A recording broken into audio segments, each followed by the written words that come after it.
La différence dans un article scientifique entre la section résultats et la section discussion, dans cette vidéo vous allez découvrir, c'est généralement très clair en fait dans la tête des personnes qui écrivent, et à la fin de la vidéo vous allez découvrir aussi des exemples précis qui montrent comment les résultats et les discussions sont faites dans différents articles scientifiques.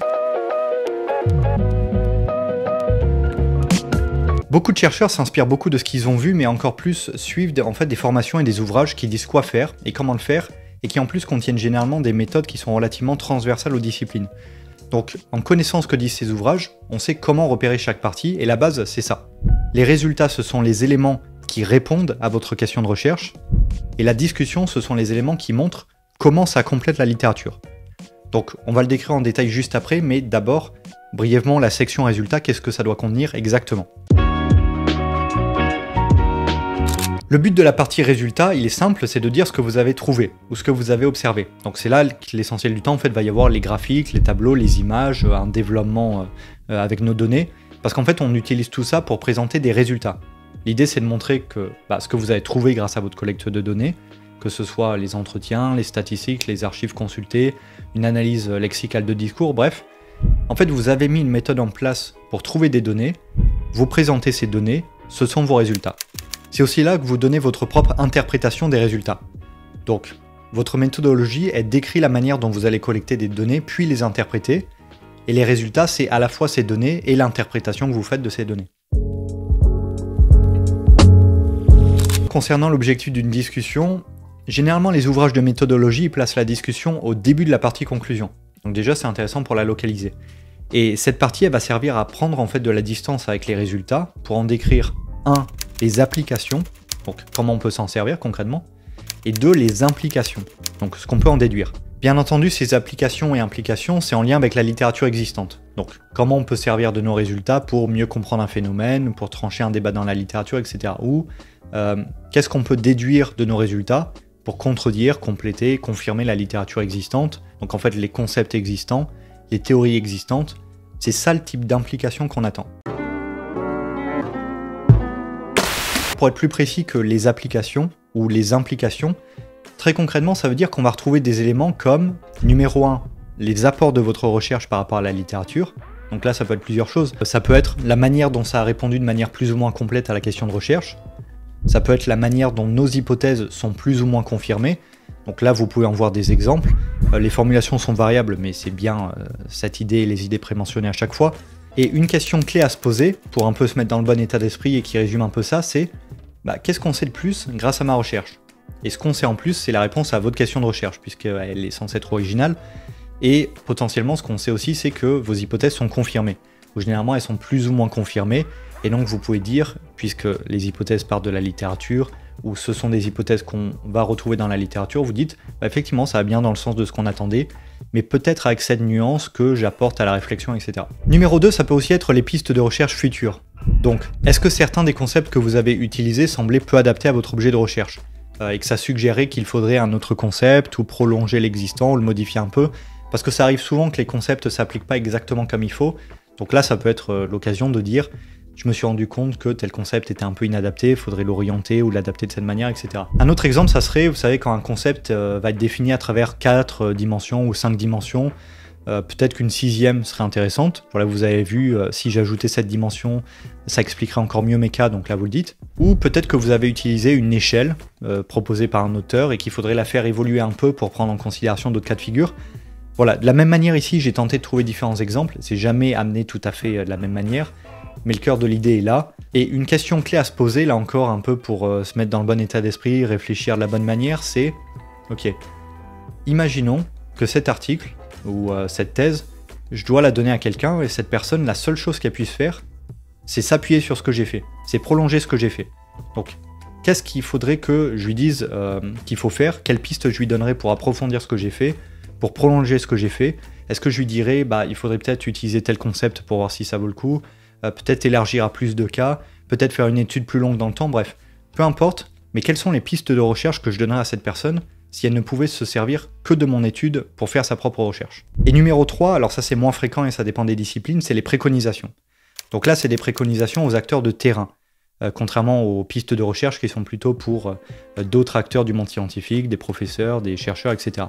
Donc Les acteurs de terrain, peut-être que vous avez enquêté sur une organisation et que dans vos résultats, vous voyez des pistes d'amélioration dans les processus organisationnels de l'entreprise, de l'agence, peu importe. Donc là, vous en parlez. Voilà, ça pourrait être amélioré de cette manière, les process pourraient être mieux définis, la communication pourrait être mieux huilée, etc. Ou alors, vous avez enquêté sur la mise en œuvre de campagnes de sensibilisation sur les risques liés, disons, à une consommation excessive de sucre chez les adolescents. Vous avez réalisé que le message n'était pas bien formulé ou pas bien transmis, et vous avez des pistes pour améliorer la campagne. L'idée des préconisations, c'est pas de dire juste c'est pas bien, c'est vraiment de proposer des choses, de proposer des solutions pour résoudre leurs problèmes. Une question clé à se poser, là encore une fois pour aider à la réflexion, c'est si quelqu'un de mon terrain il me demandait qu'est-ce qui fonctionne mal dans mon entreprise, dans mon organisation, peu importe votre terrain, ou qu'est-ce qu'on peut améliorer, qu'est-ce que je pourrais lui répondre?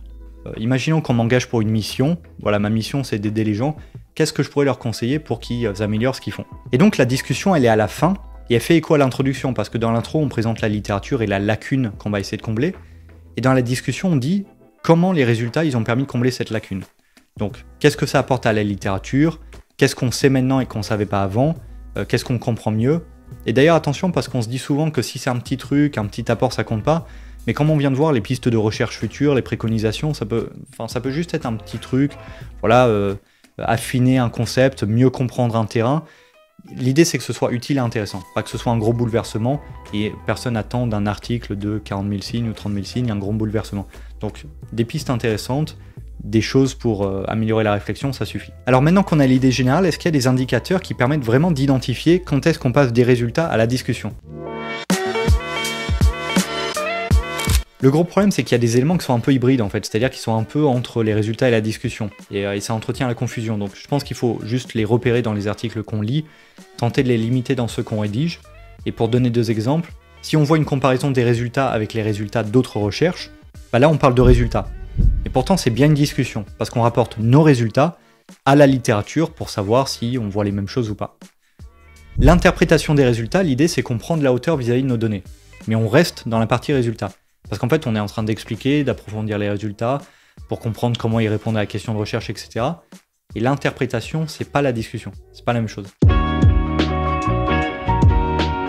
On entend parfois aussi que ces deux sections elles peuvent être mêlées, donc résultats et discussion ça peut être mêlé, et c'est vrai. Et j'aime beaucoup cet ouvrage qui montre qu'en fait, il y a 4 options pour présenter les résultats et la discussion. Comme on peut le voir, la discussion elle est parfois détachée de la conclusion, ça c'est l'option 1. Parfois, elle remplace même la conclusion comme dans l'option 2. Là, on peut en voir un exemple dans cet article. Parfois, elle est en fin de partie résultat et elle y est intégrée, ça c'est l'option 3, on voit là un exemple. Ou elle est mêlée à la conclusion comme en option 4, dont voilà encore un exemple. Mais généralement, il y a toujours un mot ou des expressions qui indiquent qu'on passe des résultats à la discussion. En fait, c'est un peu des phrases de type « ces résultats indiquent, suggèrent, impliquent que »,« il semblerait que », avant de dire en fait ce que ça apporte à la littérature, et ces phrases elles permettent de faire le lien en fait en disant « nos résultats sont intéressants, voici les implications, les applications qu'on peut en déduire de manière plus large », si on le rapporte à la littérature. Donc tout ça en théorie c'est bien. Mais même si dans les résultats on parle mesure, corrélation, chiffres, qu'on a des tableaux, et que dans la discussion on fait le lien avec la littérature, il empêche que parfois en fait on parle d'infos similaires, quoi. Donc voilà deux exemples pour montrer comment en parler différemment et comment les articles scientifiques qu'on va voir parlent des éléments de résultats et des éléments de la discussion de deux manières différentes alors même qu'ils parlent du même sujet au moment où ils en parlent. Et on va voir ça tout de suite. Dans cet extrait d'article, il est question d'une étude qui s'intéresse à la manière dont les gens vont produire des jugements dans un contexte d'incertitude et des biais qui s'introduisent dans leur jugement. Donc les résultats ils vont être structurés de manière à présenter chaque expérience qui met en avant un biais. Donc on a l'insensibilité à la prévisibilité, on a l'illusion de validité, on a le biais de régression vers la moyenne et on a un développement qui montre un peu comment ça s'est passé l'expérience. Donc à chaque fois il décrit l'expérience, l'échantillon, ce qui s'est passé, etc. Et la discussion elle fait écho à ça. Parce qu'après avoir traité de ces biais, elle dit « Le recours aux heuristiques, donc aux raccourcis mentaux, et la prévalence des biais ne se limitent pas aux non-spécialistes. Les chercheurs expérimentés sont également sujets aux mêmes biais lorsqu'ils raisonnent de manière intuitive.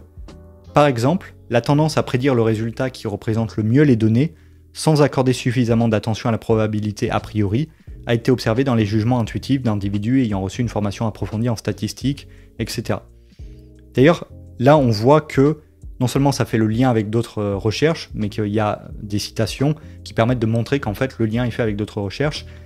Et cette articulation entre les résultats et la discussion, elle est bien décrite dès la première page de l'article, où il y a la citation « Cet article décrit 3 heuristiques utilisées pour évaluer les probabilités et prédire des valeurs. Les implications pratiques et théoriques de ces observations sont discutées. » Donc on a les résultats, puis la discussion avec les implications, etc. Et donc là, on retrouve ce qu'on a dit avant. Dans les résultats, il est bien question de mettre en avant ce que leur collecte de données leur a permis de tirer comme conclusion. Donc ils parlent mesures, indicateurs, cas concrets, chiffres, etc. Et dans la discussion, ils décrivent la manière dont ça complète la littérature. Donc ici, en soulignant que ça confirme des études préalables. Et c'est bien ce qu'on a vu auparavant. Un deuxième exemple d'une autrice sur, pour résumer très brièvement, ici l'article de base, il cherchait à établir comment des dirigeants économiques ils pouvaient intégrer des think tanks, qui sont des groupes de réflexion politique, pour promouvoir leur propre vision de la réalité auprès des économistes et des élites politiques qui s'y trouvent, et cela dans le but d'influencer les politiques publiques qui en découlent. Donc si l'autrice m'écoute et qu'elle trouve que j'ai mal représenté, désolé, mais j'essaie de faire très court. Donc là, de nouveau, les résultats, rien de surprenant. Si on prend un exemple, parmi les économistes identifiés, la majorité a fait une grande école. Plus d'un tiers de ceux pour lesquels je dispose de cette information sont disposés de X-ENSA, et 15% d'une des 3 écoles de commerce parisiennes, HEC, ESSEC ou ESCP. Les économistes et dirigeants économiques actifs dans les think tanks sont donc bien connectés à ce noyau central. Donc il était question de collecter des données sur ces différentes personnes, sur ces différents groupes plutôt, et sur les écoles que ces personnes ont pu faire. Donc c'est bien ce qu'elle fait, elle les a présentées à travers des tableaux, et là elle est en train de les décrire. Et la discussion, on retrouve aussi les éléments qu'on a vus avant, c'est-à-dire qu'elle commence par montrer la réponse à la question de recherche. Ces analyses confortent l'idée d'un rapprochement entre élite économique et économiste au sein de cet espace social, à la faveur de son autonomisation vis-à-vis de l'État, etc. Puis elle l'inscrit dans une littérature plus large pour montrer que en fait, ça complète ce qu'on sait déjà. Donc l'espace social formé par les think tanks s'est institutionnalisé et connaît depuis 20 ans un développement important, tributaire, etc. Voilà, largement subventionné par l'État. Donc dans les résultats, on constate les conclusions de l'autrice suite à sa collecte de données. Elle a classé les économistes et les élites économiques en fonction de leur lieu d'étude. Sur la base de ces données, elle arrive à la conclusion que ces individus sont liés parce qu'ils sont passés par le même lieu d'étude. Et dans la discussion, elle fait référence à la littérature traitée dans l'introduction de l'article, et elle dit que sa recherche confirme ce qui a été trouvé par d'autres recherches sur le sujet, etc. Alors bien sûr, d'autres exemples d'articles auraient pu être choisis. Des fois, la discussion elle sert à montrer que les résultats ils contredisent la littérature, qu'ils nuancent la littérature, qu'un concept pourrait être enrichi, etc. Bon, il y a toute une série de possibilités, mais je pense que vous voyez le principe, et même si les résultats et la discussion se ressemblent, il faut juste en revenir aux bases en fait, et se rappeler les éléments qui permettent de ne pas faire l'erreur, retenir le rôle de chaque partie, avoir en tête ce tableau avec les différentes configurations possibles, et je pense qu'avoir ces éléments en tête, ça permet, voilà, même si on tombe sur des articles ou des sections résultats et discussions qui vont être plus ou moins longues, ordonnées différemment, etc., je pense que vous serez en mesure de les identifier assez aisément. Si vous êtes encore là, félicitations, parce que c'est vrai que c'était plus technique que d'habitude, on est allé assez dans le détail. Si vous voulez aller encore plus loin, vous pouvez cliquer sur ce lien pour accéder à une formation qui est gratuite, qui est sur l'écriture d'un article scientifique et qui ira beaucoup plus dans le détail, et merci de votre attention.